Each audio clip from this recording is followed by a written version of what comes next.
Voici le résultat de l'application. Premièrement, on peut prévoir que l'allure du diagramme d'existence sera celle-ci. En effet, pour des pH bas, ça veut dire qu'il y a une concentration en H3O+ élevée, et donc qu'il y a une concentration en HO- très très faible. Si la concentration en HO- est faible, ça veut dire que AlOH3 va être complètement dissous, puisqu'il n'y a pas assez d'HO- pour que le KS soit vérifié. Donc c'est le domaine de Al3+, et AlOH3 n'existe pas sous forme solide. Si on augmente le pH, on augmente la concentration en HO-, et on arrive dans le domaine d'existence d'AlOH3. Ici, il faudra déterminer cette frontière. Si on continue d'augmenter le pH, on augmente encore la concentration en HO-, on arrive donc dans le domaine ici de AlOH4-, avec la frontière ici qui correspond à la disparition de AlOH3. Et ensuite, c'est AlOH4- qui est l'ion majoritaire et il n'y a plus de solide. Pour déterminer les valeurs des frontières, on écrit pour chaque frontière l'équilibre qui intervient à la frontière, ainsi que la convention de frontière. Par exemple, pour la première frontière, l'équilibre qui intervient, c'est l'équilibre entre AlOH3 et les ions Al3+, plus 3HO-. On peut donc dire que à cette frontière, Ks égale concentration en Al3+, fois concentration en HO- puissance 3. En passant au moins log, on a PKS égale PAl plus 3POH. Et ensuite, comme la convention à cette frontière, c'est que la concentration en Al3+, vaut C0, on peut remplacer PAl par P de C0. De plus, comme ici on demande de faire un tracé en fonction de pH, on peut remplacer POH par 14 moins pH. On arrive finalement à l'expression que à la frontière 1, pH vaut 14 moins 1 tiers de PKS moins P de C0, et donc vaut 4. Et voilà comment on détermine la valeur de 4 ici pour la première frontière. Même raisonnement pour la deuxième frontière. Cette fois, l'équilibre qui intervient, c'est AlOH3 plus HO- donne AlOH4-. On peut donc écrire la constante de cet équilibre qui est vérifiée à la frontière et qui sera égale à AlOH4- sur HO-. En passant au moins log, on aura donc PK standard égale PC0 moins POH. Ici, on a donc considéré que à la frontière, la concentration en AlOH4- c'est C0. Par convention à la frontière. On peut remplacer ensuite POH par 14 moins pH, et on arrive donc à pH égale PK standard moins PC0 plus 14, autrement dit pH égale 10 à la deuxième frontière. Ça, c'est un exercice important à savoir faire.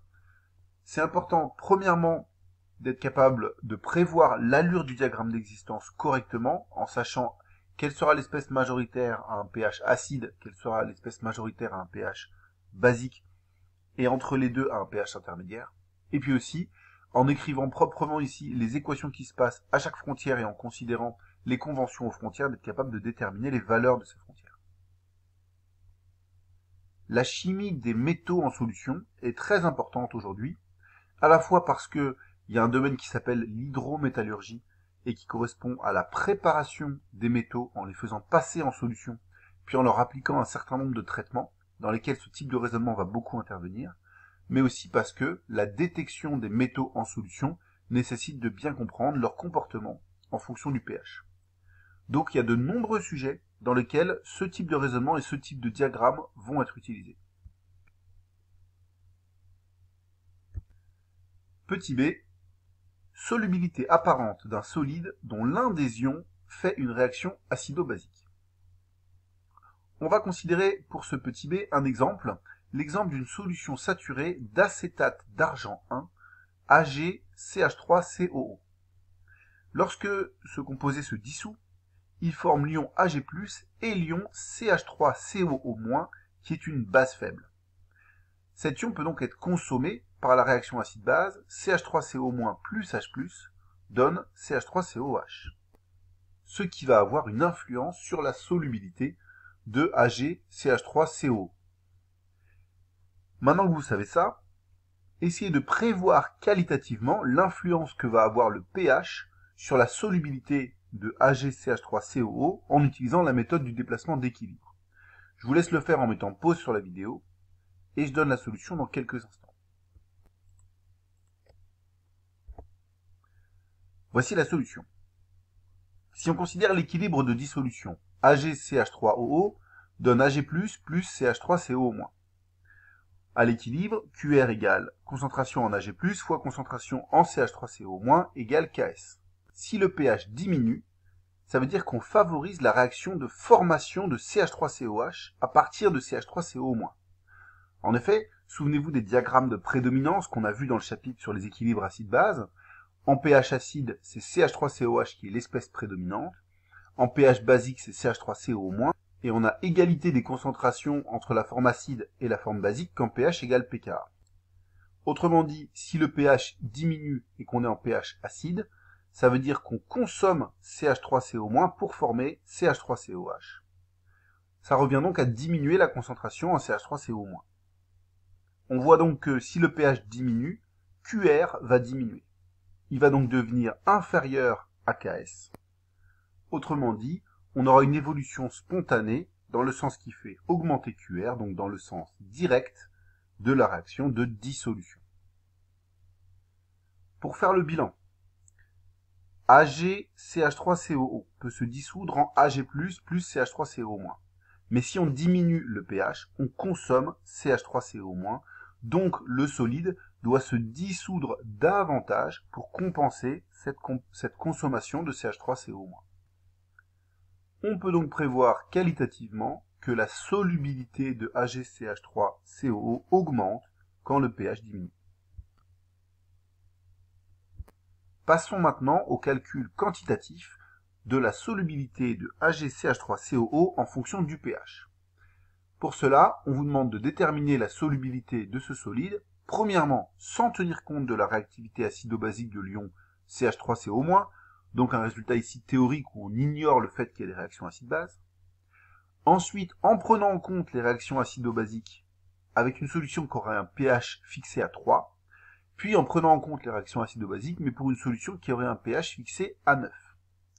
On vous donne ici les deux constantes des réactions qui peuvent intervenir, pKs pour AgCH3COO qui vaut 2,7, et pKa pour le couple CH3COH, CH3CO- qui vaut 4,8.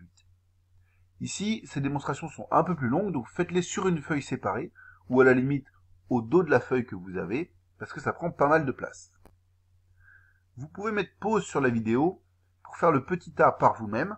Ça, c'est une méthode qu'on a déjà vue, puisque c'est simplement un calcul de solubilité sans réaction parasite. Et ça vous permettra de rentrer dans l'exercice. Par contre, n'essayez pas de faire le petit B par vous-même tout de suite, parce qu'il y a une méthode à retenir lorsque la réaction acido-basique intervient en même temps que la réaction de dissolution. Il vaut mieux que vous regardiez cette méthode-là directement, plutôt que vous perdiez votre temps à essayer de le faire par vous-même, sachant que c'est un peu difficile.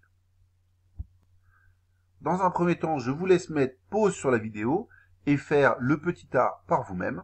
Je donnerai ensuite la solution et puis ensuite la méthode pour répondre aux questions B et C dans quelques instants. Voici le résultat du petit A. Pour calculer une solubilité, il faut imaginer une expérience dans laquelle on dissout le solide dans 1 litre d'eau pure jusqu'à saturation. On écrit le tableau d'avancement. AgCH3COO donne Ag+, plus CH3CO-. À l'état initial, il n'y a aucun des ions. À l'état final, on a l'avancement volumique XEC. Et on peut écrire que à l'équilibre, Ks, ici, sera égal à XEC au carré. Or, comme on a choisi de se mettre dans 1 litre, justement, XEC est égal à S. Et c'est comme ça qu'on obtient que S, c'est racine de Ks, qui vaut ici 4,5 10-2 mol par litre. Jusque-là, rien de nouveau. Passons maintenant à la question petit b. Cette question est particulière parce que on vous demande dans cette question d'étudier deux équilibres qui interviennent simultanément. Et ça, jusqu'à maintenant, on l'a pas fait en chimie des solutions. C'est d'ailleurs à la limite du programme, puisque dans le programme, il est plutôt écrit que normalement, vous êtes censé étudier des systèmes dans lesquels une seule réaction se produit. Mais je pense que c'est quand même important de le voir, parce que c'est un cas assez classique, l'effet du pH sur la dissolution d'un solide, et finalement, étudier deux équilibres, c'est pas beaucoup plus compliqué qu'en étudier un seul. Simplement, ça nécessite d'avoir une méthode. Une méthode qu'on appelle les tableaux d'avancement croisés. C'est-à-dire des tableaux d'avancement dans lesquels on va faire intervenir non pas un avancement, mais les deux avancements des deux réactions. Voici la méthode. On considère que deux réactions se passent simultanément. Non pas l'une après l'autre, mais simultanément. Autrement dit, on écrit les deux tableaux d'avancement pour la réaction 1, qui est la dissolution de AgCH3COO, et pour la réaction 2, qui est la réaction de CH3CO- avec H3O+, pour former CH3COH et H2O. L'avancement de la réaction 1, on l'appelle X1, l'avancement de la réaction 2, on l'appelle X2. Ce qui est important, c'est de voir que quand le solide se dissout, si initialement il n'y a pas d'Ag+, et pas de CH3CO-, il forme X1 mol par litre d'Ag+, et X1 mol par litre de CH3CO-. Mais CH3CO- intervient aussi dans la réaction 2, puisque dans la réaction 2, il est consommé, autrement dit, moins X2 pour l'avancement, pour former X2 mol par litre de CH3COH. Dans les tableaux d'avancement croisés, comme on considère que les deux réactions se passent simultanément, eh bien, on va dire que à l'état final, CH3CO-, il va être formé par la réaction 1, consommé par la réaction 2, et donc on va écrire X1 moins X2 dans la case ici à l'état final, et pas juste X1, parce qu'on ne peut pas ignorer la réaction 2. De la même façon, dans la réaction 2, on va écrire moins X2 plus X1, parce qu'on considère sa consommation par la réaction 2, mais sa formation par la réaction 1.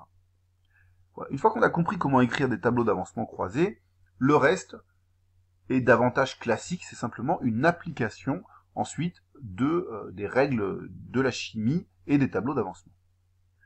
Premièrement, on voit que la solubilité de AgCH3COO, ici, elle va correspondre à X1.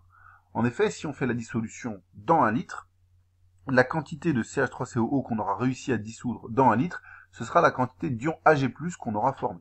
Donc on aura S qui sera égal à X1, qui sera égal à la concentration en Ag+, à l'équilibre. Finalement, si on veut trouver S, ici, il faut trouver la valeur de X1. On peut aussi voir quelque chose d'intéressant, c'est que si on fait la somme des ions CH3CO- et des ions CH3COH, on aura X1 moins X2 plus X2, qui fera donc X1, qui sera égal aussi à la solubilité. Et là, c'est assez cohérent aussi, puisque finalement, pour chaque ion Ag+ formé, on a formé un ion CH3CO-, mais cet ion CH3CO- a pu se transformer éventuellement en un ion CH3COH. Si je fais la somme des ions CH3CO- plus des ions CH3COH, je dois donc retomber sur les ions Ag+, donc je dois retomber sur X1 et la solubilité. Pour déterminer la valeur de X1, il faut écrire les deux conditions d'équilibre qui sont établies simultanément. Autrement dit, pour l'équilibre de dissolution, Ks égale concentration en Ag+, fois concentration en CH3CO-. Et pour l'équilibre acido-basique, K standard 2 égale concentration en CH3COH sur concentration en CH3CO- fois concentration en H3O+. On remplace ensuite chacune de ces concentrations par leur expression dans les tableaux d'avancement à l'équilibre. Ce qui nous amène à ce système, Ks égale X1 fois X1 moins X2, et K standard 2 égale X2 sur X1 moins X2 fois concentration en H3O+ à l'équilibre. Ici, on a un système de deux équations à deux inconnus, les deux inconnus étant X1 et X2, tout le reste étant connu. Ensuite, c'est simplement des mathématiques pour trouver les valeurs de X1 et X2. On peut le faire par exemple en remarquant ici que X1 moins X2 est égal à Ks sur X1, puis en substituant X1 moins X2 du coup par Ks sur X1 dans l'équation 2, ce qui nous permet d'obtenir X2 égale K standard 2 fois Ks fois concentration en H3O+, sur X1, et ensuite substituer cette expression de X2 dans l'équation numéro 1. On obtient alors que Ks vaut cette expression-là, dans laquelle apparaît X1 au carré et un certain nombre de constantes, pour finalement donc avoir S' qui est égal à X1, qui est égal à racine de Ks fois K standard 2 fois Ks fois H3O+ à l'équilibre. Chacune de ces constantes est connue, puisque Ks est connu, K standard est connu, et que la concentration en H3O+ à l'équilibre vaut 10-3 quand on a un pH de 3. On arrive donc à trouver la solubilité qui est de 0,35 mol par litre. On voit que S' est bien supérieur à S, ce qui est cohérent avec ce qu'on avait prévu initialement, puisqu'on avait dit que quand le pH diminue, la solubilité était censée augmenter lors de l'étude qualitative. On voit finalement qu'on a utilisé la même logique que quand on étudiait une seule réaction, mais simplement qu'on a dû faire donc des tableaux d'avancement croisés, faire intervenir deux avancements, et donc deux inconnus, et écrire non pas une loi d'action des masses, mais deux lois d'action des masses, qui nous donnent un système, et une fois que ce système est résolu, on peut trouver l'avancement et donc la solubilité apparente du solide. Alors là, on peut aussi faire une approximation pour simplifier les calculs, et je vais la présenter dans la vidéo suivante.